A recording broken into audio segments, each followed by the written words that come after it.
ziua. Poftiți documentele. Domnule Ordan, sancțiunea minimă ce s-a putut aplica dumneavoastră este 97,5 lei. Deci Da, e am minim. două probleme. Unu, să mi arătați omologarea și metrologia radar după ce mi arătați filmarea. Este tot ce trebuie acolo. Nu Arătați-mi, vă rog. Vă rog să mi arătați. Conform legii spune că trebuie să mi arătați. Nu spune legea. Ba da, că spune dumneavoastră legea că trebuie să mi faceți arătați. control. Eu văd Aveți de- sau nu aveți? Este tot Domnule, ce aveți sau nu aveți? Arătați-mi, vă rog frumos. Este tot ce trebuie. Arătați-mi. Domnul Șoară, dacă dumneavoastră credeți că filmați, Da, poate să filmeze, că nu vă opriți să o filmez la mine în mașină. Aveți metrologie sau nu este aveți? metrologie, dar nu Arătați-mi. țipați la mine, deci vă rog frumos, nu Arătați-mi, vă rog țipați la frumos. mine.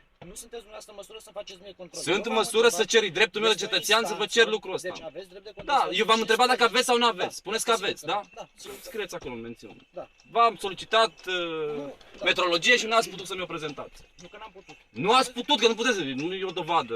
Nu ați putut să mi-o prezentați. Dați că scriu eu mențiuni. Dați că scriu la mențiuni. Scriu eu mențiunile. Scriu eu mențiunile. Păi am voie să scriu mențiuni sau nu în procesul verbal?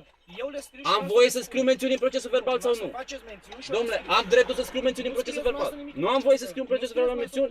Nu scrie acolo că trebuie să scriu mențiuni? Alte mențiuni pe care le scriu eu. Poftim? Eu le scriu mențiunile. nu Dumneavoastră le da. scrieți. Da, da. Da, scrieți ce spun eu atunci. Spuneți, vă rog. Cum vă numiți? Agent șef principal Vamvu.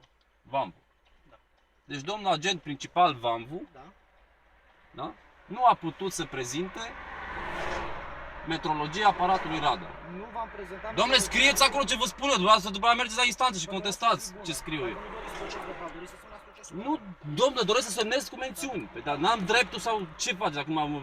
Mă limitați la drepturi? Sunteți miliție sau poliție?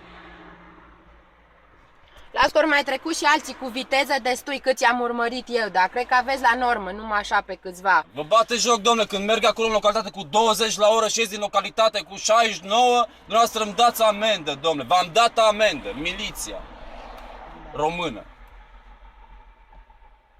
Și încă o dispoziție să-mi arătați cum că aveți dreptul să stați aici să faceți radar. V-am scris exact ce a spus dumneavoastră, nu v-am prezentat metrologia și atâta tot.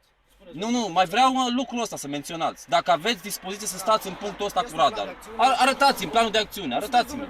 Lăsați să mi-l arătați, domnule, că trebuie să-l aveți la dumneavoastră în Doresc mașină. o zi bună.